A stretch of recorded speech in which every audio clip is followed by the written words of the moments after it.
అన్నమయ్య జిల్లా రాయచోటి పట్టణంలోని సుండపల్లి రోడ్డులో కోట్ల రూపాయల విలువ చేసే తమ ఇంటిని కాజేయాలని వైసీపీ మాజీ కౌన్సిలర్ గీతావాణి, ఆ పార్టీ మైనార్టీ నాయకుడు ఖాజా అనే ఇరువురు కలిసి ప్రయత్నిస్తున్నారని బాధితురాలు మిట్టా వీరనాగమ్మ, ఆమె కుమారుడు పవన్ కుమార్ రెడ్డిలు ఆరోపించారు. తన ఇంటిని కాజేయాలని తన భర్త మిట్టా వీరనాగరెడ్డి రెండో భార్య అయిన వైసీపీ మాజీ కౌన్సిలర్ గీతావాణి ఖాజాతో చేతులు కలిపిందని ఆగ్రహం వ్యక్తం చేశారు.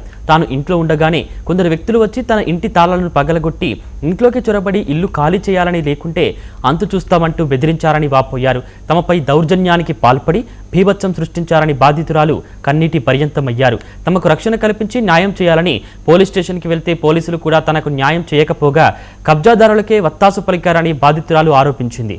ఈ విషయంపై సీఎం చంద్రబాబు, మంత్రులు లోకేష్, మండిపల్లి రాంప్రసాద్ రెడ్డిలు స్పందించి వెంటనే తనకు రక్షణ కల్పించి న్యాయం చేయాలని బోరున విలపించారు.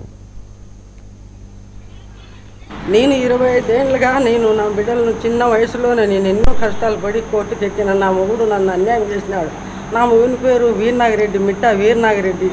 నా పేరు మిట్టా వీరనాగమ్మ. నాకు 2 బిడ్డలు, ఒక కూతురు కొడుకు. నా కూతురుకు వచ్చి ఇప్పుడు 37 సంవత్సరాలు, నా కొడుకు వచ్చి 26 సంవత్సరాలు. నేను కొన్న ఆస్తి నాకు కాకుండా ఎన్నో బాధలు పెట్టి నా మొగుడు పొద్దురోలు చేసి మళ్ళీ ఉంచుకుని ఆమెకు రాసేసి ఆమె వచ్చేసి సాగులకు వైసీపీ వాళ్ళకు రాసి వాళ్ళు నన్ను నా బిడ్డను చంపని వస్తున్నారు. నన్ను పెద్ద ఘోరం చేస్తున్నారు. ఇక్కడ ఎవరు పట్టించుకోవడం లేదు. న్యాయవాది నన్ను పట్టించుకోవడం లేదు. నేను కోర్టు దాకా పోయేదానికి కూడా, బయటికి పోయేదానికి కూడా నాలో శక్తి లేదు. నన్ను బయటికి పోనివ్వడం లేదు. బీగాలు కోసి మమ్మల్ని చంపటవుతున్నాను, నన్ను నా బిడ్డను. నేను మిట్టా ప్రహ్లాద్ రెడ్డి. నేను రాయచోటి, అన్నమయ్య జిల్లా రాయచోటిలో సుండుపల్లి రోడ్ రబియాల దగ్గర నివసిస్తున్నాను. నేను మా అమ్మ కలిసి ఇక్కడ సుండుపల్లి రోడ్లో మా ఇంట్లో 30 ఏళ్ళ క్రితం నుంచి ఉంటున్నాము.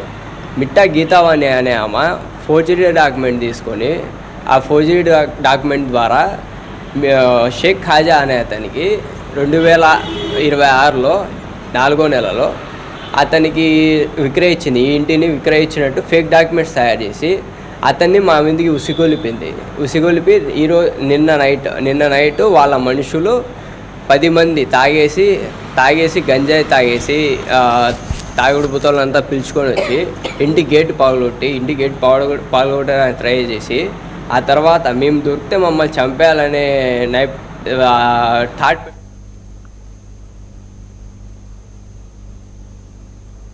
పోలవరం జిల్లా దేవీపట్నంలో